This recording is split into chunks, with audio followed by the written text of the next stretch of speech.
विद्यानामन्तवादी पाश्चात्यदेशतारिणे जय श्रीकृष्ण चैतन्य प्रभु नित्यानंद श्री अद्वैत गदाधर श्रीवासादि गौरभक्तवृंद हरे कृष्ण कृष्ण कृष्ण हरे हरे हरे राम राम राम हरे हरे। नमो भगवते वासुदेवाय ओम नमो भगवते वासुदेवाय ओम नमो भगवते वासुदेवाय।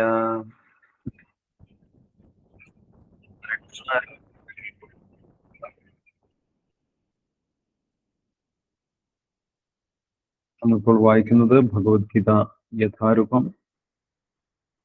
ഇസ്കോൺ സ്ഥാപകാചാര്യൻ കൃഷ്ണകൃപ വിവർത്തനവും ഭാവാർത്ഥവും നൽകിയിട്ടുള്ള ഭഗവത്ഗീത യഥാരൂപമാണ് വായിക്കുന്നത്. ഇപ്പോൾ നമ്മൾ 9-ാമത്തെ അധ്യായം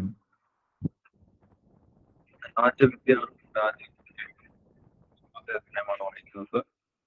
കഴിഞ്ഞ ദിവസങ്ങളിലായിട്ട് നമ്മൾ 9-ാമത്തെ അധ്യായത്തിലെ 25-ാമത്തെ ശ്ലോകം വരെ വായിച്ചിട്ടുണ്ടായിരുന്നു. യാന്തി ദേവവൃതാ ദേവാൻ പിതൃന്യാന്തി പിതൃവൃതാ യാന്തി യാന്തി മധ്യാജിനോപിമ. ഭഗവാന്റെ ഭക്തന്റെ ഗതിയെക്കുറിച്ചും മറ്റു ദേവന്മാരുടെ ഗതിയെക്കുറിച്ചും മറ്റ് ആരാധന ചെയ്യുന്ന വ്യക്തികളുടെ ഗതിയെക്കുറിച്ചും കൃത്യമായിട്ട് പറഞ്ഞു തന്നിട്ടുണ്ടായിരുന്നു. നമ്മൾ ഏത് ദേവനെയാണോ ആരാധിക്കുന്നത് അതിനനുസരിച്ചിട്ടാണ് ആ വ്യക്തി അടുത്ത ശരീരം സ്വീകരിക്കുന്നത്. മാത്രമല്ല ഭഗവാന്റെ ഭക്തന്മാർ മാത്രമേ ഭഗവാന്റെ ധാമത്തിലേക്ക് തിരിച്ചു പോകുന്നുള്ളൂ എന്നുള്ള കാര്യം 25-ാമത്തെ ശ്ലോകത്തിൽ നിന്ന് നമ്മൾക്ക് മനസ്സിലാക്കാൻ സാധിക്കും. യാന്തി മധ്യാജിനോപിമാം എന്നാണ് ഭഗവാൻ പറയുന്നത്. ഭഗവാന്റെ ഭക്തന്മാർ മാത്രം ഭഗവാന്റെ അടുത്തേക്ക് തിരിച്ചു പോകും. എല്ലാവരും മരിച്ചു കഴിഞ്ഞാൽ വിഷ്ണുപാദം പൂകി അല്ലെങ്കിൽ ഭഗവാന്റെ അടുത്തേക്ക് തിരിച്ചുപോയി എന്ന് നമ്മൾ സാധാരണ പറയാറുണ്ട്. പക്ഷെ അത് ഭഗവാൻ അങ്ങനെ പറയുന്നില്ല. ഭഗവാൻ പറയുന്നത് നമ്മൾ ആരെയാണോ ആരാധിക്കുന്നത് അവരുടെ അടുത്തേക്കാണ് ആ ജീവൻ പോകുന്നത് എന്ന് തന്നെയാണ്. യാന്തി ദേവവ്രതാ ദേവാൻ, ദേവന്മാരെ ആരാധിക്കുന്നവർ ദേവന്മാരുടെ അടുത്തേക്ക് പോകുന്നു. പിതൃന്യാന്തി പിതൃവ്രത, ചില ആളുകൾ പിതൃക്കളെയാണ് ആരാധിക്കുക. അല്ലെ, മരിച്ചുപോയ ആളുകളുടെ ഫോട്ടോ ഒക്കെ വെച്ചിട്ട് ആരാധിക്കുന്ന ആളുകളുണ്ട്. അവര് എങ്ങോട്ടാണ് പോകുന്നത്? ആ പിതൃക്കളുടെ ലോകത്തിലേക്ക്. അവരുടെ പിതൃക്കൾ എങ്ങോട്ടാണ് പോയിട്ടുള്ളത് അവിടേക്കാണ് ഈ ജീവാത്മാവ് പോകുന്നത്. ഭൂതാനിയാന്തി ഭൂതേജ്, ഭൂതപ്രേതങ്ങളെ ആരാധിക്കുന്ന ആളുകൾ, ചില ആളുകൾ തമോഗുണത്തിലുള്ള ആരാധനകളൊക്കെ ചെയ്യാറുണ്ട്. ലഹരി വസ്തുക്കൾ ഉപയോഗിച്ചുള്ള ആരാധന നമ്മൾ കണ്ടിട്ടുണ്ടാവും. ലഹരി വസ്തുക്കൾ ഉപയോഗിച്ചിട്ടുള്ള ആരാധന, അതേപോലെ മറ്റു ജീവികളെ കൊന്നുകൊണ്ടുള്ള ആരാധന, ഇതൊന്നും യഥാർത്ഥത്തിൽ ഈശ്വര ആരാധനയല്ല. വിചാരിക്കുന്നത് സാധാരണഗതിയിൽ എന്ത് ആരാധനയും ഈശ്വര ആരാധനയാണ് എന്നാണ്. ഏത് ആരാധന ചെയ്തു കഴിഞ്ഞാലും അത് ഈശ്വര ആരാധനയാണ്, ഈശ്വരനെ വ്യത്യസ്ത രീതിയിൽ ആരാധിക്കുകയാണ് എന്നാണ് നമ്മൾ വിചാരിക്കുന്നത്.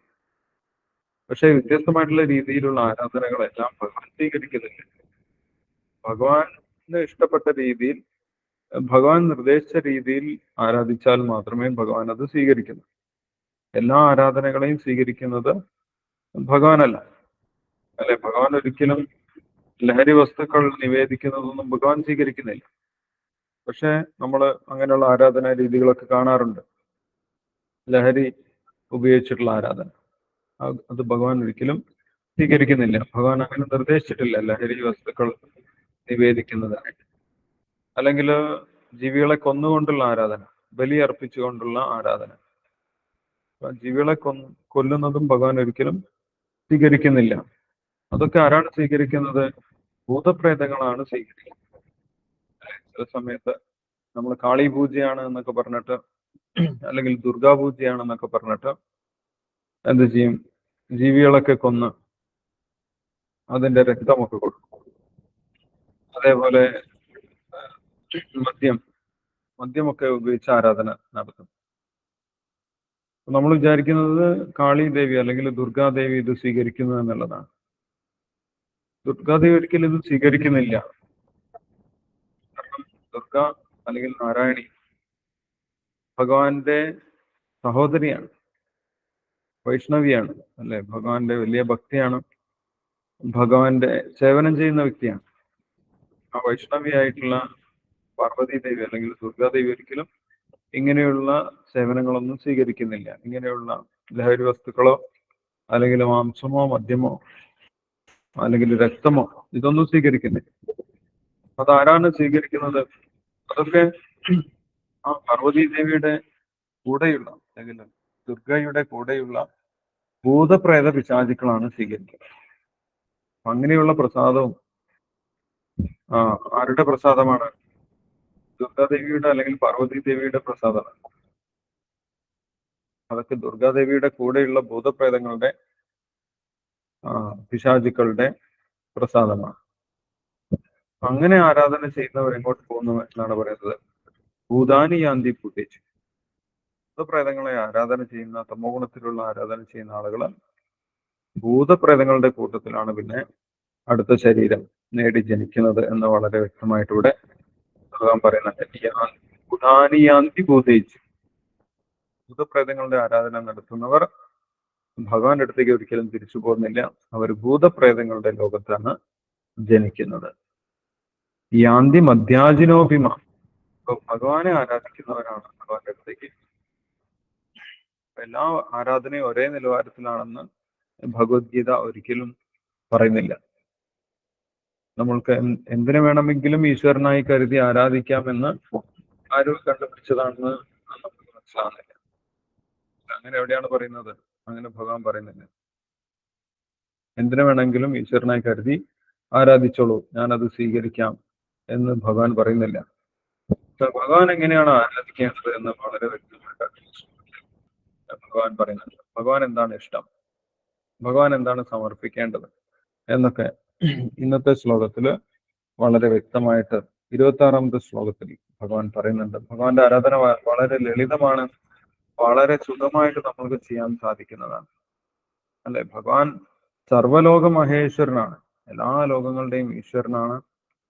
പക്ഷെ എന്നിട്ടും ഭഗവാന്റെ ആരാധന വളരെ ലളിതമാക്കി ഭഗവാൻ തന്നിട്ടുണ്ട്. ഭഗവാന്റെ ആരാധന എങ്ങനെയാണ് ചെയ്യേണ്ടത്, എന്താണ് ഭഗവാന് നിവേദിക്കേണ്ടത് എന്ന് 26ാമത്തെ ശ്ലോകത്തിൽ പറയുന്നുണ്ട്. അത് നമ്മൾക്ക് വായിക്കാം. ശ്ലോകം അതിന്റെ ഭാവാർത്ഥം വായിച്ചതിന് ശേഷം നമ്മൾക്ക് ഡിസ്കസ് ചെയ്യാം. 26ാമത്തെ ശ്ലോകം വായിച്ചോളൂ. ആരാണ് വായിക്കുന്നത്? കൃഷ്ണ, ഞാൻ വായിക്കാം. യെസ്, വായിച്ചോളൂ. രാധാമന്ദർജി വായിച്ചു.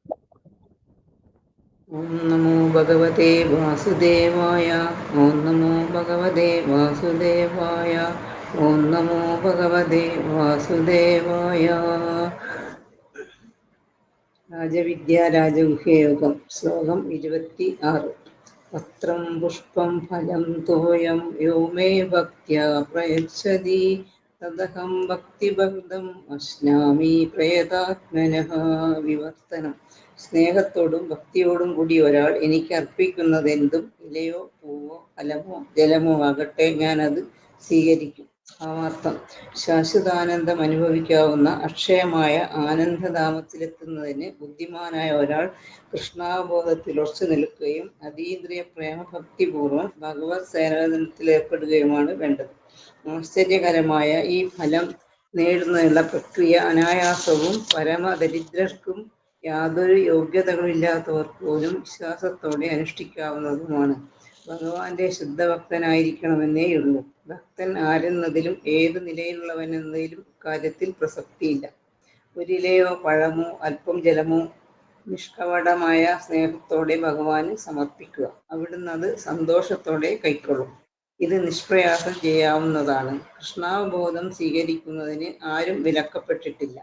അത്രയും സാർവത്രികവും ആയാസരഹിതവുമാണ് ഈ പദ്ധതി. ഈ എളുപ്പവഴിക്ക് കൃഷ്ണാബോധം ആർജിക്കാനും അങ്ങനെ സച്ചിദാനന്ദാത്മകമായ ജീവിത പരിപൂർണത നേടാനും ആഗ്രഹിക്കാത്ത വിധം മൂഢനായിട്ട് ആരുണ്ടാവും? പ്രേമപൂർവമായ സേവനം മാത്രമേ കൃഷ്ണൻ ആവശ്യപ്പെടുന്നുള്ളൂ. തൻ്റെ ഭക്തൻ തരുന്ന കൊച്ചു പൂവും കൂടി അദ്ദേഹം സ്വീകരിക്കും. ഭക്തിയില്ലാത്തവന്റെ ഒരു ഉപഹാരവും അദ്ദേഹം കൈക്കൊള്ളുകയില്ല. അദ്ദേഹത്തിന് മറ്റാരുടെയും ഉപഹാരങ്ങൾ ആവശ്യമില്ല. സ്വയം പര്യാപ്തനാണ് അദ്ദേഹം. ഭക്തന്റെ ഉപഹാരം സ്വീകരിക്കുന്നത് സ്നേഹവാത്സ്യങ്ങളുടെ കൈമാറ്റം എന്ന നിലയിലാണ്. കൃഷ്ണാബോധത്തിൽ പുരോഗമിക്കുക എന്നതാണ് ജീവിതത്തിന്റെ പരിപൂർണത. ഭക്തി അല്ലെങ്കിൽ ഭക്തിപൂർവമായ സേവനം മാത്രമാണ് കൃഷ്ണ സാമീപ്യത്തിനുള്ള മാർഗമെന്ന സത്യത്തെ ഊന്നിപ്പറയുകയാണ് ഈ ശ്ലോകത്തിൽ രണ്ടിടത്ത് ഭക്തി എന്ന വാക്ക് ആവർത്തിച്ചതിന്റെ ഉദ്ദേശം. ഒരു ബ്രാഹ്മണനോ മഹാപണ്ഡിതനോ ധനികനോ പേരുകേട്ട തത്വചിന്തകനോ കൃഷ്ണനെ കൊണ്ട് തങ്ങളുടെ ഉപഹാരം സ്വീകരിപ്പിക്കാനില്ല. അല്പം പോലും ഭക്തിയില്ലാത്തവരിൽ നിന്ന് ഒന്നും ഭഗവാൻ സ്വീകരിക്കില്ല. ആകസ്മികമായ ഒന്നല്ല ഭക്തി. ആ പ്രക്രിയ ശാശ്വതമാണ്. ഭഗവാന്റെ നേരിട്ടുള്ള സേവന പ്രക്രിയയാണത്. ശ്രീകൃഷ്ണ ഭഗവാൻ തന്നെയാണ് ആദിമനായ പ്രഭു. യജ്ഞങ്ങളുടെയെല്ലാം ഏകലക്ഷ്യവും അദ്ദേഹം തന്നെ. അവയുടെ ഭോക്താവും മറ്റാരുമല്ല. ഈ വസ്തുത വെളിപ്പെടുത്തിയ ശേഷം താൻ ഇഷ്ടപ്പെടുന്ന യജ്ഞദ്രവ്യങ്ങളെ കുറിച്ചാണ് ഭഗവാൻ പറയുന്നത്. പരിശുദ്ധി നേടി ജീവിതലക്ഷ്യം പ്രാപിക്കാനായി അതീന്ദ്രിയ പ്രേമഭരിതമായ ഭഗവത് സേവനം ആഗ്രഹിക്കുന്നുവെങ്കിൽ തങ്ങളിൽ നിന്ന് കൃഷ്ണൻ ആവശ്യപ്പെടുന്നത് എന്തെന്ന് അറിഞ്ഞിരിക്കണമല്ലോ. കൃഷ്ണനിൽ പ്രേമമുള്ള ഒരാൾ അദ്ദേഹത്തിന് വേണ്ടുന്നതെന്തും നൽകാൻ തയ്യാറായിരിക്കും. അദ്ദേഹത്തിന് ആവശ്യമില്ലാത്തതോ ഇഷ്ടപ്പെടാത്തതോ ആയ ഒന്നും നൽകുകയില്ല. മത്സ്യം, മാംസം, മുട്ട എന്നിവ കൃഷ്ണന് നിവേദിക്കാൻ പാടില്ല. അത്തരം ഉപഹാരങ്ങൾ ആവശ്യമെങ്കിൽ അദ്ദേഹം എടുത്തു പറയുമായിരുന്നു. മറിച്ച് ഇലകളോ പൂക്കളോ പഴങ്ങളോ എന്നാണ് കൃഷ്ണൻ പറയുന്നത്. ഇതിൽ നിന്ന് മാംസം, മത്സ്യം, മുട്ട മുതലായവ അദ്ദേഹത്തിന് സ്വീകാര്യമല്ലെന്ന് നാം മനസ്സിലാക്കണം. കായ്കനികൾ, ധാന്യങ്ങൾ, പഴം, പാൽ, വെള്ളം എന്നിവയാണ് മനുഷ്യർക്ക് ചേർന്ന ആഹാരങ്ങളെന്ന് കൃഷ്ണൻ തന്നെ ഇവിടെ വിധിച്ചിരിക്കുന്നു. മറ്റു ഭക്ഷ്യങ്ങളൊന്നും അദ്ദേഹത്തിന് നിവേദിക്കാൻ പാടില്ല. അദ്ദേഹം സ്വീകരിക്കുകയുമില്ല. അങ്ങനെ നമ്മൾ ചെയ്യുന്നത് പ്രേമഭക്തിപൂർവമാകാനും വയ്യ. ജീവിതത്തിൽ പുരോഗതിയും ഭൗതിക ബന്ധങ്ങളിൽ നിന്ന് മോചനവും ആരായുന്നവർക്ക് അനുയോജ്യവും വിശുദ്ധവുമായ ആഹാരം യജ്ഞോച്ഛിഷ്ടമായത് മാത്രമാണെന്ന് മൂന്നാം അധ്യായത്തിലെ 13-ാം ശ്ലോകത്തിൽ ശ്രീകൃഷ്ണൻ പ്രസ്താവിച്ചിട്ടുണ്ട്. തങ്ങളുടെ ആഹാരത്തെ കൃഷ്ണാർപ്പണമാക്കാതെ ഭക്ഷിക്കുന്നവർ പാപബുക്കുകളാണെന്നും അതേ ശ്ലോകത്തിൽ പറഞ്ഞിരിക്കുന്നു. അവർ ഉണ്ണുന്ന ഓരോ ഉരുളയും ഭൗതിക പ്രകൃതിയുടെ സങ്കീർണതകളോട് അവരെ അധികം കൂട്ടിച്ചേർക്കുന്നു എന്നാണ് അർത്ഥം. ലളിതമായ സസ്യാഹാരങ്ങൾ ഉണ്ടാക്കി ഭഗവാൻ കൃഷ്ണന്റെ വിഗ്രഹത്തിനോ ചിത്രത്തിനോ മുന്നിൽ വെച്ച് നിവേദിക്കുകയും നമസ്കരിക്കുകയും ആ വിനയോപഹാരം കൈക്കൊള്ളാൻ അദ്ദേഹത്തോട് അപേക്ഷിക്കുകയും ചെയ്യുന്ന ഒരാൾക്ക് ജീവിതത്തിൽ പുരോഗതിയുണ്ടാവും. ശരീരം വിശുദ്ധമാവും. ചിന്താവൈഭവത്തിലേക്ക് നയിക്കാൻ ഉതകുന്ന മട്ടിൽ മസ്തിഷ്ക സ്ഥിരകൾ സൂക്ഷ്മതരങ്ങളായിത്തീരും. സർവോപരി ഈ നിവേദ്യാർപ്പണം പ്രേമഭാവത്തോടെ ആയിരിക്കണം. സർവൈശ്വര്യനിദാനമായ കൃഷ്ണന് ആഹാരത്തിന്റെ ആവശ്യമില്ല. എങ്കിലും നിവേദ്യം അർപ്പിച്ച് തന്നെ പ്രീതിപ്പെടുത്താൻ ആഗ്രഹിക്കുന്ന ഭക്തനിൽ നിന്ന് അദ്ദേഹം അത് സ്വീകരിക്കും. നിവേദ്യം ഉണ്ടാക്കുന്നതിലും വിളമ്പുന്നതിലും കൃഷ്ണന് അർപ്പിക്കുന്നതിലും മുഖ്യമായി ശ്രദ്ധിക്കേണ്ട കാര്യം ഇതാണ്. ഇവയൊക്കെ തന്നെയും അനുഷ്ഠിക്കേണ്ടത് കൃഷ്ണപ്രേമത്തോടെയാവണം. പരമസത്യം ഇന്ദ്രിയഹീനമാണെന്ന് സ്ഥാപിക്കാൻ ആഗ്രഹിക്കുന്ന നിരാകാരവാദികളായ തത്വചിന്തകർക്ക് ഈ പദ്യത്തിന്റെ പൊരുൾ ഉൾക്കൊള്ളാനാവില്ല. അവർക്കിതൊരു രൂപകാലങ്കാരമോ ഭഗവത്ഗീതാകാരനായ കൃഷ്ണന്റെ ഭൗതിക സ്വഭാവത്തിനുള്ള തെളിവുമാണ്.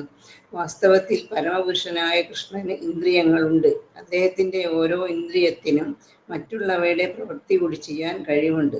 കൃഷ്ണനെ നിരപേക്ഷൻ എന്ന് പറയുന്നതിന്റെ അർത്ഥം ഇതാണ്. ഇന്ദ്രിയങ്ങളില്ലെങ്കിൽ അദ്ദേഹത്തെ എങ്ങനെ സർവൈശ്വര്യപൂർണനെന്ന് കരുതാനാകും? താനാണ് ഭൗതിക പ്രകൃതിയിൽ ജീവാത്മാക്കളെ ഉളവാക്കുന്നതെന്ന് കൃഷ്ണൻ 7-ാം അധ്യായത്തിൽ പ്രസ്താവിച്ചിട്ടുണ്ട്. ഭൗതിക പ്രകൃതിയെ കടാക്ഷിക്കുന്നത് കൊണ്ടാണ് പിറവി നടക്കുന്നത്. ഇത്തരുണത്തിൽ നിവേദ്യാർപ്പണ വേളയിൽ ഭക്തൻ ഉച്ചരിക്കുന്ന പ്രേമവാക്കുകൾക്കും കൃഷ്ണന്റെ ആസ്വാദനത്തിനും താതാത്മ്യമുണ്ടാകുന്നു. നിവേദകന്റെ പ്രേമവാക്കുകളുടെ ശ്രവണം തന്നെ കൃഷ്ണന് ആസ്വാദനമാകുന്നു എന്നർത്ഥം. ഭഗവാന്റെ നിരപേക്ഷാവസ്ഥ കൊണ്ട് ശ്രവണം, ഭോജനം, ആസ്വാദനം എന്നിവ വ്യത്യസ്തങ്ങളല്ലെന്ന് ഇവിടെ ഊന്നിപ്പറയേണ്ടതുണ്ട്. അതിനെപ്പറ്റി കൃഷ്ണൻ സ്വയം വിവരിക്കുന്നതിനെ വ്യാഖ്യാനമൊന്നും കൂടാതെ സ്വീകരിക്കുന്ന ഭക്തന് മാത്രമേ നിരപേക്ഷ സത്യത്തിനെ ഭക്ഷിക്കാനും ആസ്വദിക്കാനും സാധിക്കുമെന്ന് മനസ്സിലാവുകയുള്ളൂ. ഹരേ കൃഷ്ണ. ഹരേ കൃഷ്ണ.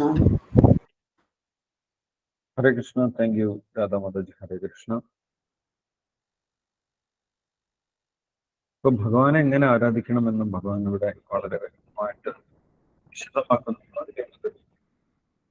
വിഷയത്തിന്റെ ആവശ്യമില്ല, നമ്മൾ ഊഹിച്ചൊന്നും ചെയ്യേണ്ട ആവശ്യമില്ല. ഭഗവാൻ തന്നെ നേരിട്ട് പറഞ്ഞു തരുന്നുണ്ട് ഭഗവാൻ എന്താണ് സമർപ്പിക്കേണ്ടത്, എങ്ങനെയാണ് ഭഗവാനെ ആരാധിക്കേണ്ടത്. അത് വളരെ സുഖമാണെന്ന് നേരത്തെ തന്നെ ഭഗവാൻ പറഞ്ഞു. ഈ അധ്യായത്തിന്റെ ആദ്യത്തെ ശ്ലോകങ്ങളിൽ ഭഗവാൻ പറയുന്നുണ്ട് സുസുഖം കർത്തുമഭ്യ. ഇത് വളരെ ഈസിയാണ്, വളരെ എളുപ്പത്തിൽ നമുക്ക് ചെയ്യാൻ സാധിക്കുന്നതാണ്. ഭഗവാന്റെ ഭക്തി അല്ലെങ്കിൽ ഭഗവാന് സമർപ്പിക്കുകയാണ്. ഇത് വളരെ സിമ്പിൾ ആയിട്ട് നമ്മൾക്ക് ചെയ്യാൻ പറ്റുമെന്നാണ് ഭഗവാൻ പറയുന്നത്. അപ്പൊ ഭഗവാൻ അത്ര വലിയ കോംപ്ലിക്കേറ്റഡ് ആയിട്ടുള്ള ആളല്ല. ഭഗവാൻ ഈ ലോകത്തിന്റെ മുഴുവൻ ഈശ്വരനാണെങ്കിൽ പോലും ആ ഭഗവാനെ ആരാധിക്കാൻ, ഭഗവാനെ സേവിക്കാൻ ലക്ഷക്കണക്കിന് ലക്ഷ്മിമാർ കാത്തു നിൽക്കുകയാണെങ്കിൽ പോലും ഭഗവാൻ നമ്മുടെയൊക്കെ സേവനം സ്വീകരിക്കുമെന്നാണ് ഇവിടെ പറയുന്നത്. ഭഗവാന് നമ്മുടെ സേവനത്തിന്റെ ആവശ്യമില്ല യഥാർത്ഥത്തിൽ. ലക്ഷ്മി സഹസ്ര ശതസംഭ്രമ സേവ്യമാണ്.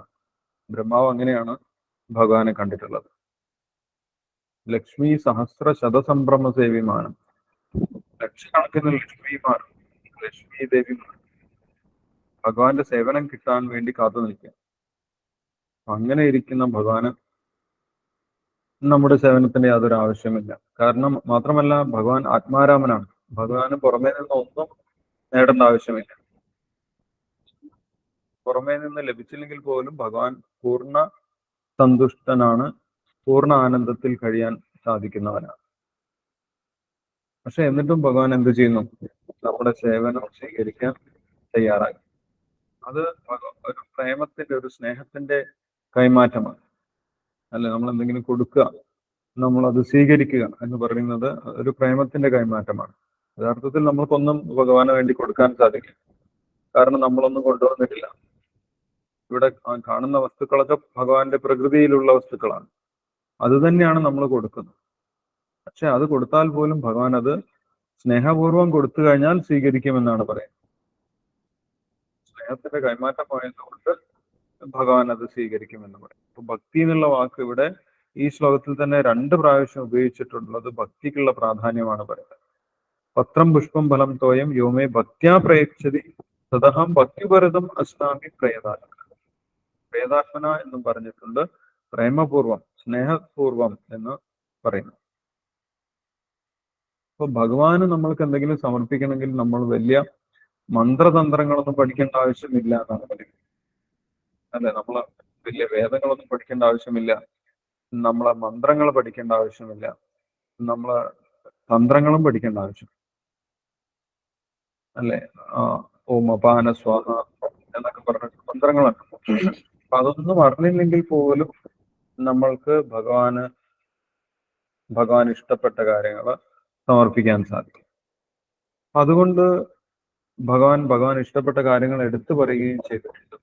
പുഷ്പം ഫലം തോയം യോമേ ഭക്ത്യാ പ്രയച്ഛതി. ഇതൊക്കെയാണ് ഭഗവാന് സമർപ്പിക്കേണ്ടതെന്ന് പറയുന്നുണ്ട്. ഇല, പൂവ്, കായ, പഴങ്ങള്, പാല്, ഇതുകൊണ്ടൊക്കെ ഉണ്ടാക്കിയ ഭക്ഷ്യവസ്തുക്കളും ഭഗവാന് നിവേദിക്കാം. ഭഗവാൻ അങ്ങനെ നിവേദിച്ചാൽ സ്വീകരിക്കും എന്ന് പറയുകയാണെങ്കിൽ, പരമപുരുഷനായിട്ടുള്ള ഭഗവാൻ അങ്ങനെ പറയുകയാണെങ്കിൽ അതിന്റെ അർത്ഥം ഭഗവാൻ അത് ആഗ്രഹിക്കുന്നുണ്ട് എന്നതാണ്. അല്ലെ, നമ്മൾ അടുക്കളയിൽ എന്തെങ്കിലും ഉണ്ടാക്കുന്നുണ്ടെങ്കിൽ അത് ഭഗവാന് കൊടുക്കും എന്ന് ഭഗവാൻ ആഗ്രഹിക്കുന്നുണ്ട്.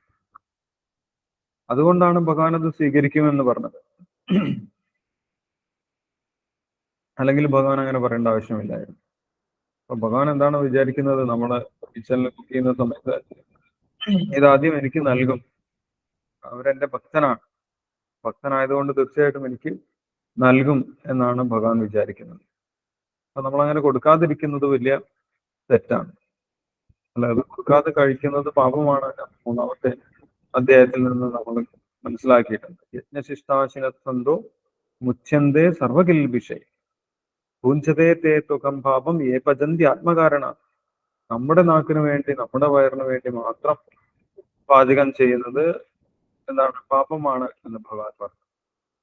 ഇവിടെ ഭഗവാൻ പറയുന്നു, ഈ പാചകം ചെയ്ത കാര്യങ്ങളൊക്കെ, അല്ലെങ്കിൽ ഈ ഫ്രഷ് ആയിട്ടുള്ള പഴങ്ങള്, പാല്, പത്രം, പുഷ്പം, പൂക്കള്, ഇതൊക്കെ ഭഗവാൻ സ്വീകരിക്കുമെന്ന് പറയും. അപ്പൊ ഭഗവാന്റെ ആവശ്യമുണ്ടായിട്ടില്ല, പക്ഷെ നമ്മൾക്ക് ഭഗവാനോട് സ്നേഹം പ്രകടിപ്പിക്കാനുള്ള ചില മാർഗങ്ങളാണ് ഭഗവാൻ ഇവിടെ പറയുന്നത്. അത് ഇത്ര സിമ്പിൾ ആണെങ്കിൽ പോലും ഭഗവാൻ അത് സ്വീകരിക്കുമെന്നാണ് പറയുന്നത്. ലളിതമാണെങ്കിൽ പോലും ഭഗവാൻ അത് സ്വീകരിക്കും. അതിന് ഒരുപാട് ഉദാഹരണങ്ങൾ നമ്മൾ കേട്ടിട്ടുണ്ട് അല്ലെ? ഇപ്പൊ ഗുരുവായൂരാണെങ്കിൽ മഞ്ജുള ദേവി, ഭഗവാന് പുഷ്പം സമർപ്പിക്കാനുള്ള സാഹചര്യം കിട്ടിയില്ല. മഞ്ജുള ആലിന്റെ, ഇപ്പോൾ മഞ്ജുള ആൽ എന്നറിയപ്പെടുന്ന ആലിന്റെ സമീപത്താണ്, ആലിന്റെ മുന്നിലാണ് ഭഗവാനെ സങ്കല്പിച്ചുകൊണ്ട് മഞ്ജുള ദേവി ആ പൂവ് സമർപ്പിച്ചത്, മാല സമർപ്പിച്ചത്. പക്ഷെ ഭഗവാൻ അത് സ്വീകരിച്ചു. അപ്പൊ ഭഗവാന് മാലയുടെ ആവശ്യമുണ്ടായിട്ടല്ല അല്ലെ? ഭഗവാന്റെ മാലകളെ കുറിച്ച് നമ്മൾ വായിച്ചിട്ടുണ്ട്. അദ്ദേഹത്തിന് രത്നങ്ങൾ കൊണ്ടും പവിഴങ്ങൾ കൊണ്ടും ഒക്കെയുള്ള മാലകളുണ്ട്. പക്ഷെ ഭഗവാൻ ആ സ്നേഹത്തിന്റെ ഉപഹാരമായിട്ട് ഭഗവാൻ അത് സ്വീകരിക്കുമെന്നാണ് പറയുന്നത്. അല്ലെ? സ്വല്പമപ്യസ്യ ധർമ്മസ്യ ത്രായതേ മഹതോഭയ. കുറച്ചെങ്കിലും ചെറുതായിട്ടുള്ള ഉപഹാരം പോലും ഭഗവാൻ സ്നേഹപൂർവ്വം നൽകി കഴിഞ്ഞാൽ, പ്രേതാത്മന ഭക്ത്യ, പ്രേമപൂർവ്വം നൽകി കഴിഞ്ഞാൽ ഭഗവാൻ അത് തീർച്ചയായിട്ടും സ്വീകരിക്കുമെന്നാണ് പറയുന്നത്. അല്ലെ? ശ്രീരാമചന്ദ്ര ഭഗവാൻ പാലം നിർമ്മിക്കുന്ന സമയത്ത് ഒരു അണ്ണാരക്കണ്ണൻ, ബാക്കിയുള്ളവരൊക്കെ വലിയ വലിയ സേവനങ്ങളാണ് ചെയ്യുന്നത്. അല്ല, ഹനുമാനൊക്കെ വലിയ പർവ്വതം എടുത്തിട്ടാണ് കൊണ്ട് കടലിൽ വെക്കുന്നത് പാലം കെട്ടാൻ വേണ്ടിയിട്ട്. പക്ഷെ ചെറിയ ചെറിയ കല്ലുകളൊക്കെ ഉരുട്ടി കൊണ്ടുവരുന്ന ആ അണ്ണാന്റെ സേവനവും ഭഗവാൻ സ്വീകരിക്കുന്നത്. ഭഗവാൻ നമ്മൾ എന്താണ് കൊടുക്കുന്നത് എന്നല്ല നോക്കുന്നത്, നമ്മൾ ഏത് ഭാവത്തോടു കൂടി, സ്നേഹത്തോടു കൂടിയാണെങ്കിലും സ്നേഹത്തോടു കൂടിയാണോ കൊടുക്കുന്നത് എന്നാണ് ഭഗവാൻ നോക്കുന്നത്. അല്ല, വിതുരന്റെ പത്നി ഭഗവാൻ എന്താണ് കൊടുത്തത്? ആ പഴമൊക്കെ കളഞ്ഞിട്ട് ആ പഴത്തിന്റെ തോലാണ് കൊടുത്തത്. ഭഗവാൻ അത് സ്നേഹപൂർവ്വം ഭഗവാൻ അത് കഴിക്കുകയും ചെയ്തു. ആ വിതുരന്റെ പത്നി ഏത് ഭാവത്തിലാണ് കൊടുക്കുന്നത്? ഇത് ഭഗവാൻ കഴിക്കുക എന്നുള്ള ടെൻഷൻ, ആ ആകാംക്ഷ കൊണ്ടാണ് അവര് മാറിപ്പോയത്. ഭഗവാൻ കംപ്ലൈന്റ് ഒന്നും ചെയ്തില്ല. ഞാൻ ആരാണെന്ന് അറിയോ? ഞാൻ പരമപുരുഷനായിട്ടുള്ള ഭഗവാനാണ്. എനിക്ക് ഇങ്ങനെയാണോ നിങ്ങൾ സേവനം ചെയ്യുന്നത്?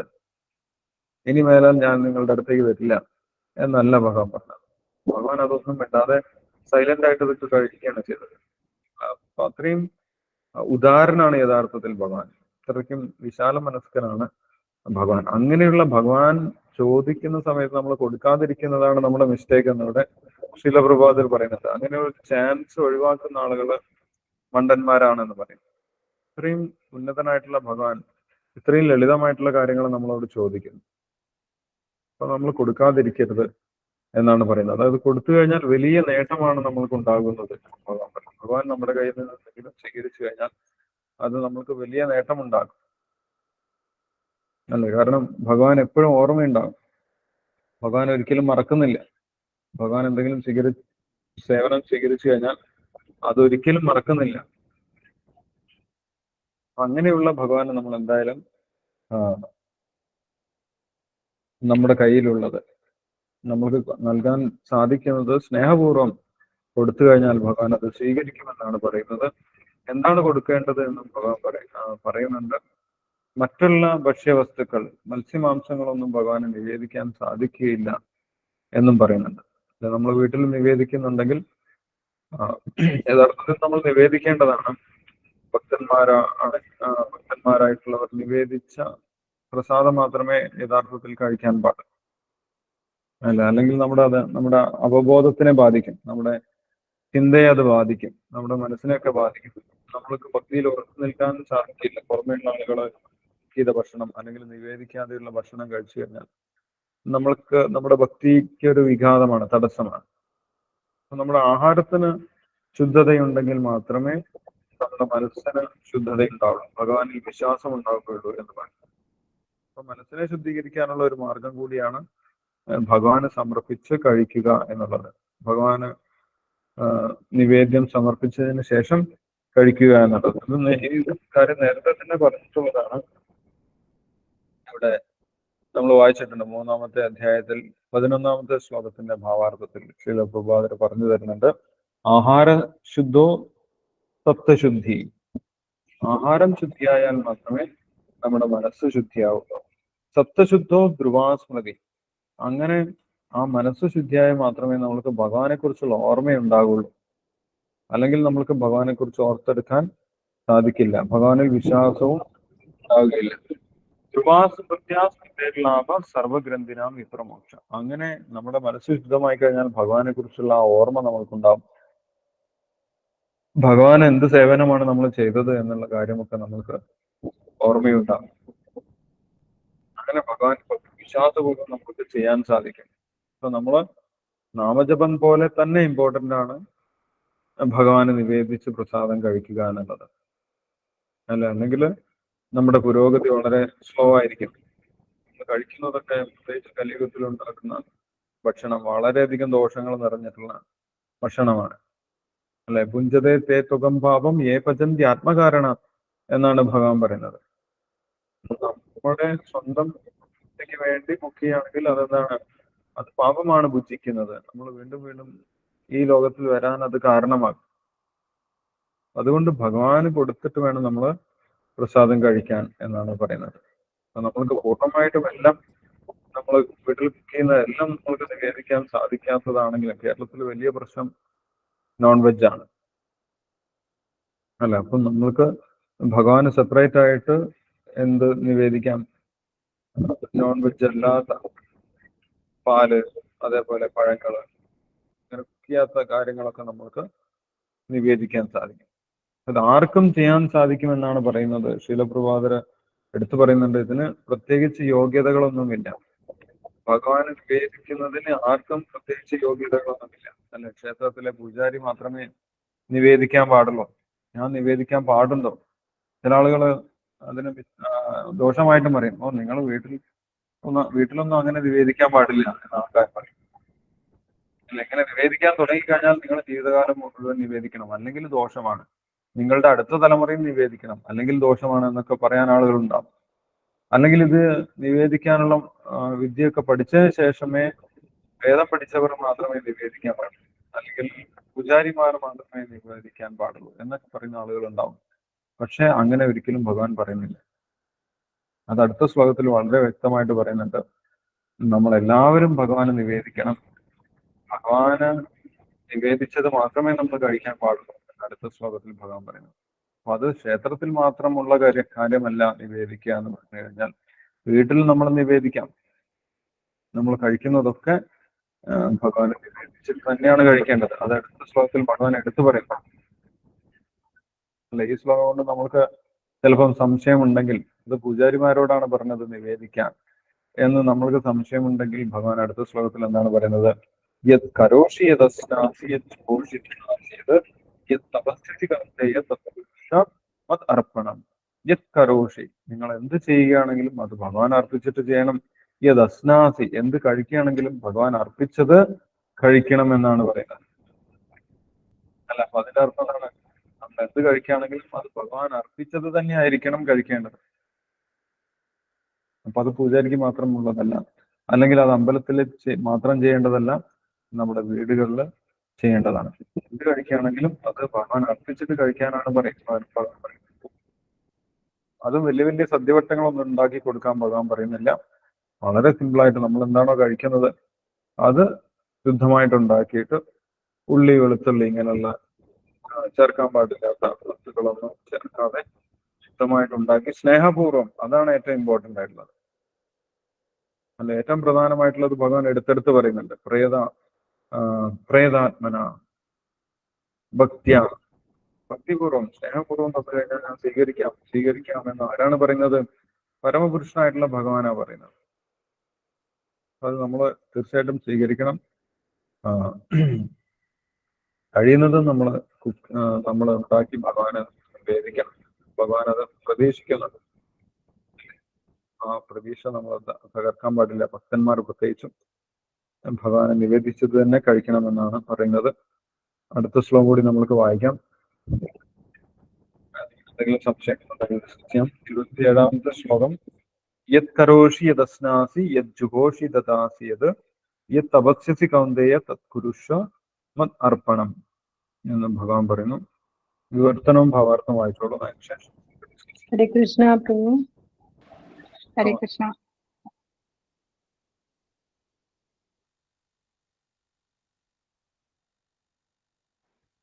ഹരേ കൃഷ്ണ പ്രഭു, കഴിച്ചോട്ടെ.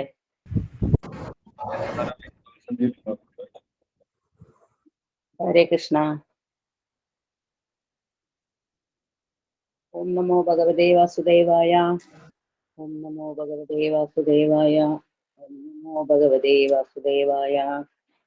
യത് കരോഷി യദസ്നാസി യജ്ജുഹോഷി ദദാസി യത് കൗന്ദേയ തത്കുരുഷ്വമദർപ്പണം. നീ എന്ത് ചെയ്യുന്നുവോ, എന്ത് നിവേദിക്കുന്നുവോ, ഭക്ഷിക്കുന്നുവോ, എന്ത് ദാനം ചെയ്യുന്നുവോ, എന്ത് തപശ്ചര്യകൾ അനുഷ്ഠിക്കുന്നുവോ കുന്തിപുത്ര, അതെല്ലാം എനിക്കായി അർപ്പിച്ചുകൊണ്ട് ചെയ്യുക. ഭാവാർത്ഥം. ഭക്തിവേദാന്ത ശ്രീല പ്രഭുപാദ് കി ജയ്. ഏതു സന്ദർഭത്തിലും കൃഷ്ണനെ മറന്നുപോകാത്ത വിധത്തിലായിരിക്കണം ജീവിതത്തെ ചിട്ടപ്പെടുത്തുന്നത്. ഓരോ മനുഷ്യന്റെയും കടമയാണിത്. ആത്മാവും ശരീരവും ഒന്നിച്ച് നിലനിർത്തേണ്ടതിനായി എല്ലാവരും കർമ്മം ചെയ്യേണ്ടിയിരിക്കുന്നു. ഇവിടെ കൃഷ്ണൻ പറയുന്നത് തനിക്ക് വേണ്ടിയാവണം ആ കർമ്മം എന്നാണ്. ജീവിക്കാൻ വേണ്ടി എല്ലാവരും ഭക്ഷണം കഴിക്കേണ്ടിയിരിക്കുന്നു. അപ്പോൾ കൃഷ്ണന് നിവേദിച്ച ആഹാരം സ്വീകരിക്കുകയല്ലേ നല്ലത്. സംസ്കാരം സിദ്ധിച്ച ഏതൊരാൾക്കും മതപരങ്ങളായ ചില അനുഷ്ഠാനങ്ങൾ നിറവേറ്റാനുണ്ടാവും. കൃഷ്ണൻ പറയുന്നു, അത് എനിക്ക് വേണ്ടി ചെയ്യുക. അതാണ് അർച്ചന എന്ന് പറയുന്നത്. ഭിക്ഷാദാനത്തിലുള്ള വാസന ഏതു മനുഷ്യനിലും ഉണ്ട്.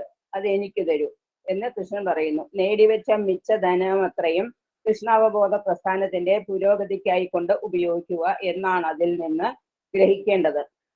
ഇന്ന് ജനങ്ങൾക്ക് ധ്യാനയോഗത്തിൽ വളരെ താല്പര്യം കാണുന്നുണ്ട്. ഈ യുഗത്തിൽ ഇത് പ്രായോഗികമല്ല.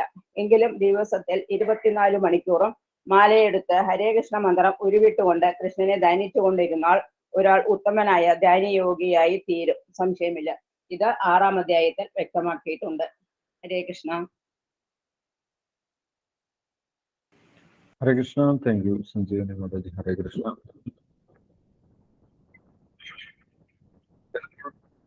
നേരത്തെ ശ്ലോകം വായിക്കുന്ന സമയത്ത് നമ്മൾ വിചാരിക്കും ഇതൊരു ഓപ്ഷനാണ്, വേണമെങ്കിൽ ചെയ്താൽ മതി എന്ന് നമ്മൾ വിചാരിക്കും അല്ലെ. പത്രം പുഷ്പം ഫലം തോയം യോമേ ഭക്ത്യാ പ്രയത്നം അശ്നാമി പ്രയതാന്നു. സ്നേഹപൂർവം ഭക്തിപൂർവം എനിക്ക് ഈ വസ്തുക്കളൊക്കെ തന്നു കഴിഞ്ഞാൽ, ഇല, പൂവ്, പഴം ഇതൊക്കെ തന്നു കഴിഞ്ഞാൽ ഞാനത് സ്വീകരിക്കാം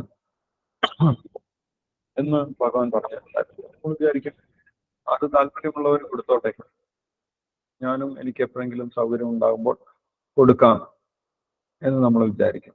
പക്ഷെ ഈ ശ്ലോകത്തിൽ കുറച്ചും കൂടി സ്ട്രിക്റ്റ് ആയിട്ടാണ് ഭഗവാൻ പറയുന്നത്. അതെനിക്ക് താല്പര്യം തന്നെ ചെയ്യണം എന്നാണ് ഭഗവാൻ നിർദ്ദേശിക്കുന്നത്. അപ്പൊ അതിന്റെ അർത്ഥം അത് നമ്മുടെ കടമയാണ് എന്നാണ്. അതെ, ഭഗവാന് അർപ്പിച്ച് ചെയ്യുക എന്നുള്ളതാണ് നമ്മുടെ യഥാർത്ഥ ധർമ്മം. അത് മറന്നുപോയതുകൊണ്ടാണ് നമ്മൾ ഈ ഭൗതിക ലോകത്തിലേക്ക് വന്നത്. നമ്മുടെ ഒരു ഭഗവാനെ ആരാധിക്കുക അല്ലെങ്കിൽ ഭഗവാനെ സമർപ്പിക്കുക എന്ന് പറയുന്നത് എന്തല്ല, അത് നമ്മുടെ ഒരു ഓപ്ഷൻ അല്ല. അത് വേണമെങ്കിൽ ചെയ്താൽ മതി എന്ന് പറഞ്ഞിട്ടുള്ള ഒരു ഓപ്ഷൻ അല്ല. അതാണ് നമ്മുടെ കടമ, അതാണ് നമ്മുടെ യഥാർത്ഥ ധർമ്മം. മറ്റുള്ളതൊക്കെ ഓപ്ഷനാണ്. ഇപ്പൊ ദേവന്മാർക്ക് എന്തെങ്കിലും സമർപ്പിക്കുക എന്ന് പറയുന്നത് അത് ഓപ്ഷനാണ്. വേണമെങ്കിൽ ചെയ്യാം, വേണമെങ്കിൽ ചെയ്യാതിരിക്കാം. പക്ഷെ ഭഗവാനെ സമർപ്പിക്കുക എന്നുള്ളത് നമ്മുടെ കടമയാണ്. അത് നമ്മൾ ഒഴിവാക്കാൻ പാടില്ല. ഭാവാർത്ഥത്തിൽ ശ്രീല പ്രഭാകർ അങ്ങനെ തന്നെ പറയുന്നുണ്ട്. അത് നമ്മുടെ കടമയാണ്. ഏത് സന്ദർഭത്തിലും കൃഷ്ണനെ മറന്നു പോകാത്ത വിധത്തിലായിരിക്കണം ജീവിതത്തെ ചിട്ടപ്പെടുത്തുന്നത്. ഓരോ മനുഷ്യന്റെയും കടമയാണിത്. അതാണ് നമ്മുടെ ധർമ്മം, അതാണ് നമ്മുടെ കടമ അല്ലെ. കടമ നിറവേറ്റിയില്ലെങ്കിൽ അതിന് പണിഷ്മെന്റ് ഉണ്ട്.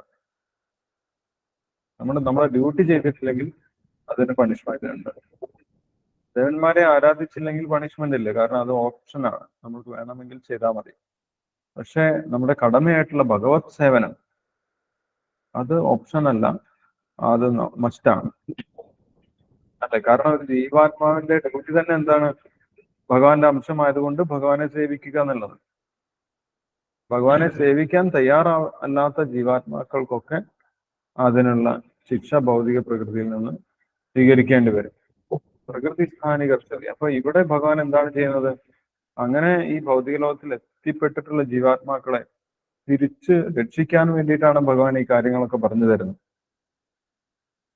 തിരിച്ച് ഈ ഭൗതിക പ്രകൃതിയിൽ നിന്ന് രക്ഷിച്ച് കൊണ്ടുപോകാൻ വേണ്ടിയിട്ടാണ് ഭഗവാൻ ഈ കാര്യങ്ങളൊക്കെ നമുക്ക് പറഞ്ഞു തരുന്നത്. ഇത് ചെയ്യണം, അത് നിർബന്ധമാണ്. യത് കരോഷി യത് അസ്നാസി യത് ജുഹോഷി ദദാസിയത് യത് തപസ്യസി കൗന്ദയ തത്കുരുഷ മതർപ്പണം. എനിക്ക് തരൂ എന്ന് ഭഗവാൻ ഇവിടെ പറയുകയാണ്. അല്ലെ, എനിക്ക് തരൂ എന്ന് പറഞ്ഞു കഴിഞ്ഞാൽ, പരമപുരുഷനായിട്ടുള്ള ഭഗവാൻ പറഞ്ഞു കഴിഞ്ഞാൽ നമ്മൾ അത് കൊടുത്തിരിക്കണം. അത് കൊടുക്കാതിരിക്കുന്നത് മിസ്റ്റേക്കാണ്. പക്ഷെ ഇത് വലിയൊരു കാര്യമൊന്നുമല്ല. നമ്മൾക്ക് ചെയ്തു തുടങ്ങി കഴിഞ്ഞാൽ നമ്മൾക്ക് അതിന്റെ ആ ഒരു രസം മനസ്സിലാകും. ഭഗവാൻ പിന്നെ കൊടുക്കാതെ നമുക്കൊന്നും കഴിക്കാൻ സാധിക്കാത്ത അവസ്ഥ വരും.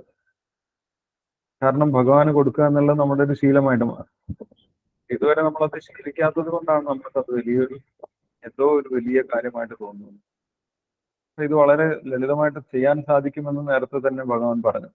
നമ്മൾ വലിയ മന്ത്രങ്ങളോ തന്ത്രങ്ങളോ ഒന്നും അറിയില്ലെങ്കിൽ പോലും ഭഗവാൻ സ്നേഹപൂർവ്വം ഇത് ഭഗവാനെ സ്വീകരിക്കണേ എന്ന് പറഞ്ഞ് ഭഗവാന്റെ മുന്നിൽ വെച്ച് ഒരു തുളസി ഇട്ട് പ്രാർത്ഥിച്ചു കഴിഞ്ഞാൽ, കൃത്യമായിട്ടുള്ള പ്രാർത്ഥനകളൊക്കെ ഉണ്ട്. പക്ഷെ നമ്മുടെ പ്രേമമാണ്, നമ്മുടെ സ്നേഹപൂർവ്വമുള്ള അപേക്ഷയാണ് ഭഗവാൻ സ്വീകരിക്കുന്നത് എന്നാണ് പ്രധാനമായിട്ടും ഭഗവാൻ പറയുന്നത്. അത് നമ്മൾ ചെയ്യേണ്ടതാണ്. എന്ത് ചെയ്യുമ്പോഴും ഭഗവാൻ അർപ്പിച്ച് തന്നെ ചെയ്യണമെന്നാണ് ഭഗവാൻ പറയുന്നത്. നമ്മൾ എന്തെങ്കിലും ചെയ്യുന്നതിൽ നിന്നും ഭഗവാൻ വിലക്കുന്നില്ല. നിങ്ങൾ ഇന്ന ജോലി മാത്രമേ ചെയ്യാൻ പാടുള്ളൂ, ഇന്ന ജോലി മാത്രമേ ചെയ്യാൻ പാടുള്ളൂ, എന്നതൊന്നും ചെയ്യാൻ പാടില്ല എന്ന് ഭഗവാൻ വിലക്കുന്നില്ല. ഭഗവാൻ എന്താണ് പറയുന്നത്? നിങ്ങൾ ചെയ്തോളൂ, പക്ഷെ അതെനിക്കായി അർപ്പിച്ചുകൊണ്ട് ചെയ്യാം. ഇപ്പോഴത്തെ നിലവാരത്തിൽ നമ്മൾക്ക് എന്തുകൊണ്ടാണ് ഭഗവാൻ അർപ്പിച്ച് ചെയ്യാൻ സാധിക്കുന്നത്? അങ്ങനെ നമ്മൾ എല്ലാ കാര്യങ്ങളും ഭഗവാന്റെ സേവനമായിട്ട് ചെയ്തു കഴിഞ്ഞാൽ പിന്നെ നമ്മൾക്ക് ഭൗതികമായിട്ടുള്ള നഷ്ടങ്ങൾ ഉണ്ടാകുമെന്നാണ് നമ്മൾ വിചാരിക്കുന്നത്. അല്ലെ, ഭഗവാൻ സേവനം ചെയ്തുകൊണ്ടിരുന്നു കഴിഞ്ഞാൽ എന്റെ കാര്യം ആര് നോക്കുന്നു? ഭഗവാൻ നമ്മളെ നോക്കുമെന്നുള്ളതിൽ ഒരു പൂർണ്ണമായിട്ടുള്ള വിശ്വാസം വന്നാൽ മാത്രമേ നമ്മൾക്ക് ആ സേവനത്തിന് സമയം കണ്ടെത്താൻ സാധിക്കൂ. ആ വിശ്വാസം വരുന്തോറും നമ്മൾക്ക് കൂടുതൽ ഭഗവാൻ അർപ്പിച്ച് കാര്യങ്ങൾ ചെയ്യാൻ സാധിക്കും. വിശ്വാസം വരുന്നതിന് നമ്മൾ എന്ത് ചെയ്യണം? ഭക്തന്മാരിൽ നിന്ന് ഭഗവാനെ കുറിച്ച് തുടർച്ചയായിട്ട് കേട്ടുകൊണ്ടിരിക്കണം. ദിവസം ഭാഗവതം കേൾക്കണം, നാമം ജപിക്കണം, ഭഗവത്ഗീത വായിക്കണം. ഇതൊക്കെ ചെയ്യുന്ന സമയത്ത് നമ്മൾക്ക് കൂടുതൽ ഭഗവാനിൽ വിശ്വാസം ഉണ്ടാവും. കൂടുതൽ സമയം ഭഗവാന്റെ സേവനത്തിനായിട്ട് നമ്മൾക്ക് അർപ്പിക്കാനും സാധിക്കും. അത് നമ്മുടെ കടമയാണ് എന്നാണ് ഇവിടെ ഭഗവാൻ പറയുന്നത്. അപ്പൊ മറ്റു യുഗങ്ങളിൽ നമ്മൾക്ക് ചെയ്യാൻ പറ്റുന്ന ഏറ്റവും നല്ല അർപ്പണം ഭഗവാന്റെ നാമജപം ആണെന്നും ഇവിടെ ശ്രീല പ്രഭുപാദർ പറയുന്നുണ്ട്. നാമജപവും ഒരു അർപ്പണം തന്നെയാണ്, ഭഗവാന്റെ സേവനമാണ്. മറ്റുള്ള എല്ലാ കർമ്മങ്ങളും നമുക്ക് ഭഗവാൻ അർപ്പിച്ചുകൊണ്ട് ചെയ്യാനും സാധിക്കുമെന്നാണ് ഇവിടെ ഭഗവാൻ പറയുന്നത്. ഓക്കെ, ഹരേ കൃഷ്ണ. അടുത്ത ശ്ലോകം നമ്മൾക്ക് അടുത്ത ദിവസം വായിക്കാം. ഇപ്പോൾ വായിച്ചിട്ടുള്ള ഈ 2 ശ്ലോകങ്ങളിൽ എന്തെങ്കിലും സംശയങ്ങൾ ഉണ്ടെങ്കിൽ ഡിസ്കസ് ചെയ്യാം. അതിനുശേഷം നമ്മൾക്ക് ശ്ലോകം വായിക്കാം.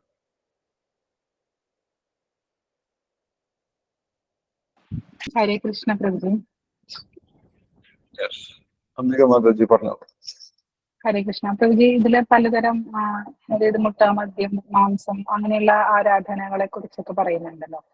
പക്ഷെ അതൊക്കെ വേദങ്ങളില് പറഞ്ഞിട്ടുള്ളതല്ലേ പ്രഭുജി? അങ്ങനെയുള്ള ഭൂതപ്രേതാദികൾക്കുള്ള ആരാധനകളും ഒക്കെ വേദത്തില് കർമ്മങ്ങളിൽ പറഞ്ഞിട്ടുള്ളതല്ലേ?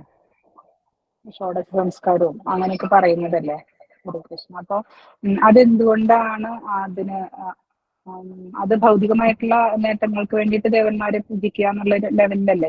അങ്ങനെയല്ല നമ്മൾ മനസ്സിലാക്കേണ്ടത്. അത് പക്ഷെ അതിൽ പാപം വരുന്നുള്ളത് എന്തുകൊണ്ടാണ്? അപ്പൊ വേദങ്ങളിൽ അങ്ങനെ പറഞ്ഞു വെച്ചിട്ടുള്ളത് എന്തുകൊണ്ടാണെന്നുള്ളത് അറിയാൻ വേണ്ടിയിട്ടായിരുന്നു. വേദങ്ങളിൽ എവിടെയാണ് മത്സ്യമാംസങ്ങൾ നിവേദിക്കാൻ പറയുന്നത്? ഞാൻ അങ്ങനെ അറിയില്ല എനിക്ക്. പക്ഷെ ഷോഡശ സംസ്കാരം എന്നൊക്കെ പറഞ്ഞിട്ട് അങ്ങനെ കേട്ടിട്ടുണ്ട്. വേദങ്ങളിൽ പറഞ്ഞിട്ടുള്ളതാണ് എന്നൊക്കെ കേട്ടിട്ടുണ്ട്. അപ്പൊ അങ്ങനെ ആണോ എന്ന് അറിയാൻ വേണ്ടിയിട്ടാണ് ചോദിച്ചത്. ഹരേ കൃഷ്ണ. ഷോഡശ സംസ്കാരം എന്ന് പറയുന്നത് നമ്മുടെ ജീവിതാരംഭം മുതൽ ജീവിതാവസാനം വരെയുള്ള വ്യത്യസ്ത സംസ്കാര ക്രിയകൾക്ക് 16 സംസ്കാരം എന്നാണ് ഷോഡശ സംസ്കാരം എന്നുള്ള വാക്കിന്റെ അർത്ഥം. ഗർഭാധാനം മുതൽ അന്ത്യേഷ്ടി വരെയുള്ളതാണ് ഷോഡശ സംസ്കാരം. ഗർഭാധാനം, ശാക്തേയ പൂജ അതിൽ വരുന്നതല്ലേ പ്രഭുജി? ശാക്തേയ പൂജയും ലഹരി വസ്തുക്കൾ ഉപയോഗിച്ചിട്ടോ അല്ലെങ്കിൽ മത്സ്യമാംസങ്ങൾ ഉപയോഗിച്ചിട്ടോ ചെയ്യുന്നതല്ല. ഹരേ കൃഷ്ണ. അപ്പൊ അത് മനുഷ്യരായിട്ട് ഉണ്ടാക്കിയിട്ടുള്ളതായിരിക്കുമല്ലേ പ്രഭുജി? അതെല്ലാം അതൊന്നും വേദവിധികളല്ല. ഇപ്പൊ മുത്തപ്പന്റെ ക്ഷേത്രത്തിലൊക്കെ അവിടെ അത് പറശ്ശിനിക്കടവിലൊക്കെ വേദവിധി പോകുമ്പോൾ അനുസരിച്ചിട്ടല്ല. മുത്തപ്പന്റെ ക്ഷേത്രത്തിനെ കുറിച്ച് ഏത് വേദങ്ങളാണ് പറയുന്നത്? അത് മനുഷ്യന്മാരായിട്ട് തുടങ്ങി വെച്ചിട്ടുള്ള ആചാരങ്ങളായിരിക്കും. വ്യത്യസ്തമായിട്ടുള്ള തമോഗുണത്തിലുള്ള ആരാധനകളാണ്.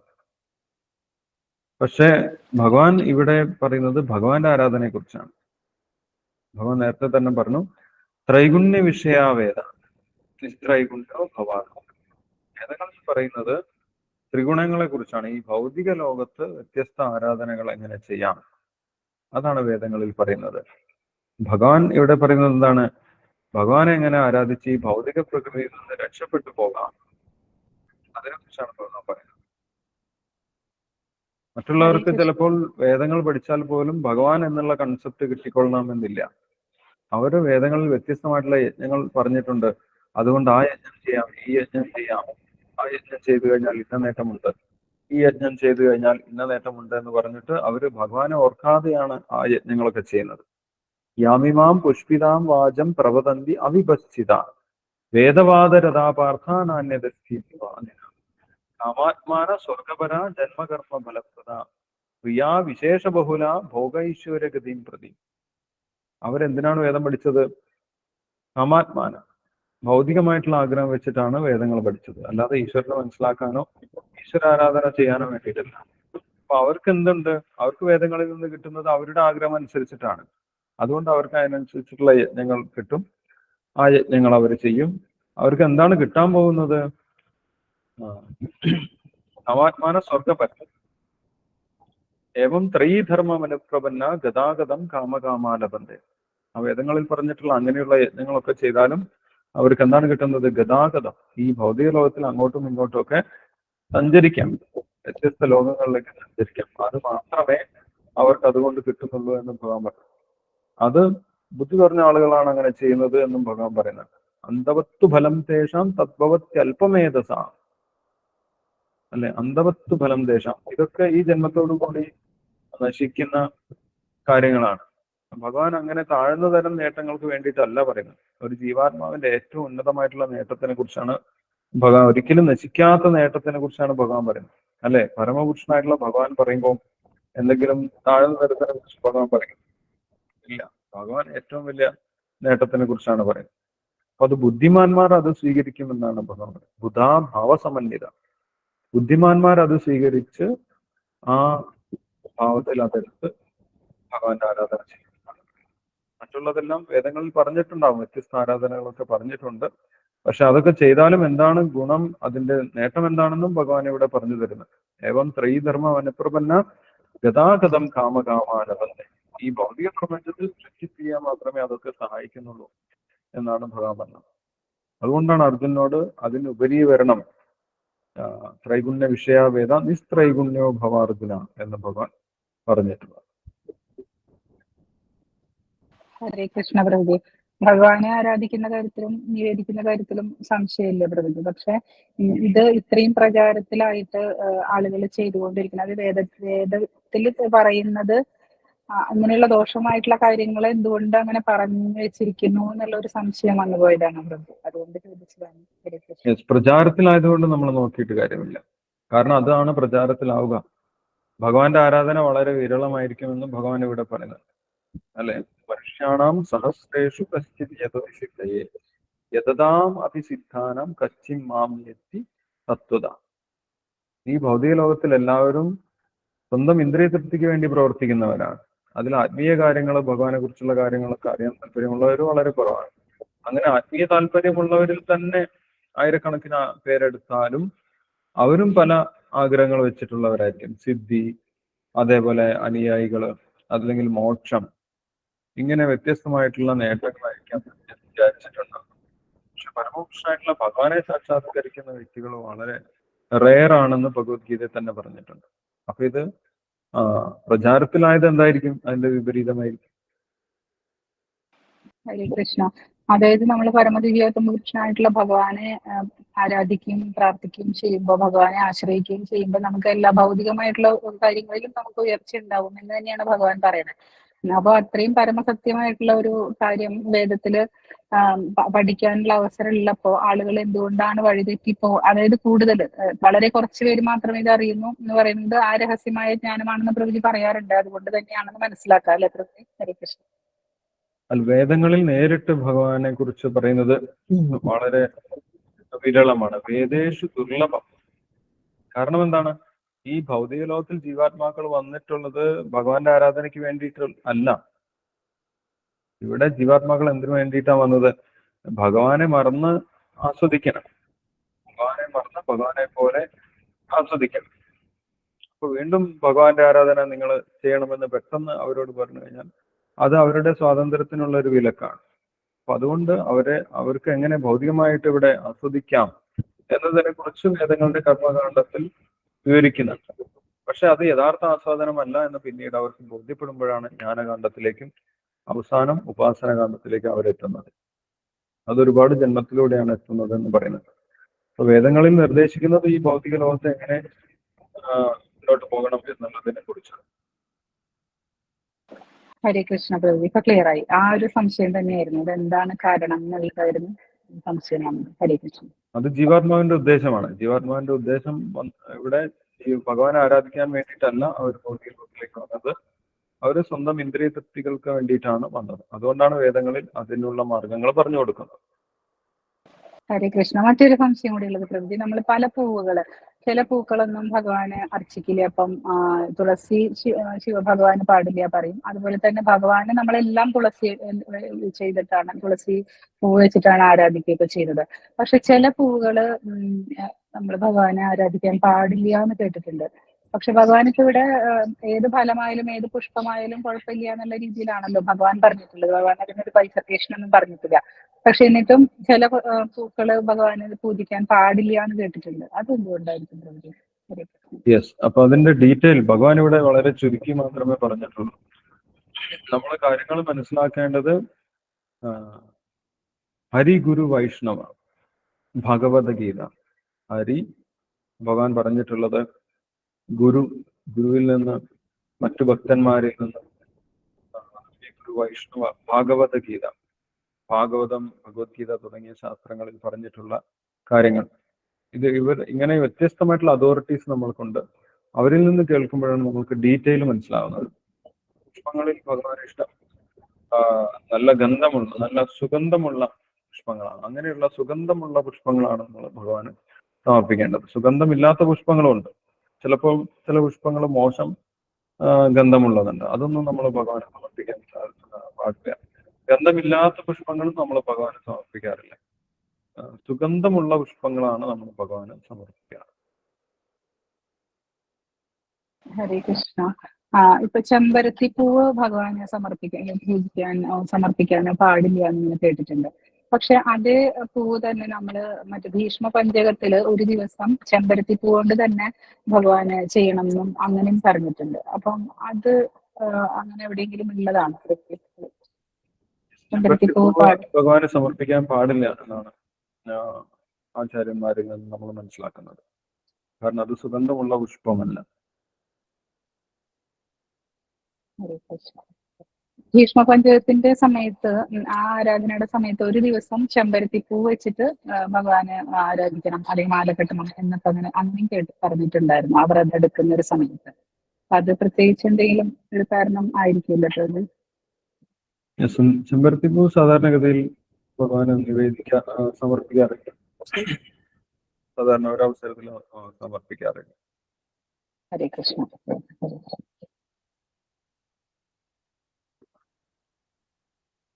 Yes. Hare Krishna. ഹരേ കൃഷ്ണ പ്രഭുജി. Yes. പ്രഭുജി, Yes. ഈ പ്രഭു പേര് പറഞ്ഞോളൂ. ധർമ്മരാജ് പ്രഭു. ധർമ്മരാജ് പറഞ്ഞു. ഹരേ കൃഷ്ണ പ്രഭുജി. ഈ നമ്മളെ നാടുകളിൽ ഇല്ല ഈ കാവുകള്, അതുപോലെ തന്നെ സർപ്പാരാധന, ഇതിനെ കുറിച്ചിട്ടൊക്കെ വേദത്തിൽ പറയുന്നുണ്ടോ? വേദവിധി പ്രകാരമാണ് ഇതൊക്കെ ചെയ്യുന്നത്, അറിയാൻ വേണ്ടി. യെസ്, വേദങ്ങളിൽ പറയുന്നുണ്ടാകും. വ്യത്യസ്തമായിട്ടുള്ള ആരാധനകൾ വേദങ്ങളിൽ പറയുന്നുണ്ട്. തമോ ഗുണത്തിൽ, രജോഗുണത്തിൽ, സാത്വിക ഗുണത്തിൽപ്പെട്ട ആരാധനകളെ കുറിച്ച് വേദങ്ങളിൽ പറയുന്നുണ്ട്.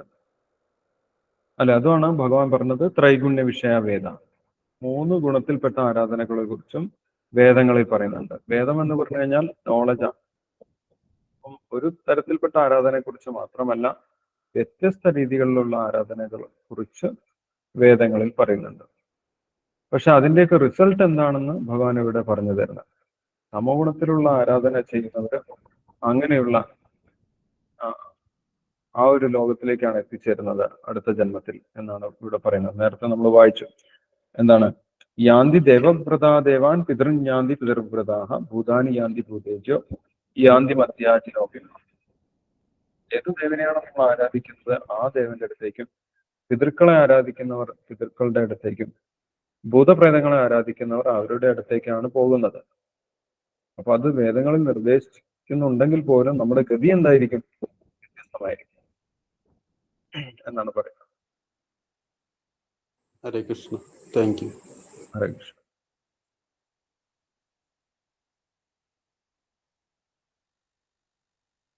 യെസ്, വേറെ സംശയങ്ങൾ?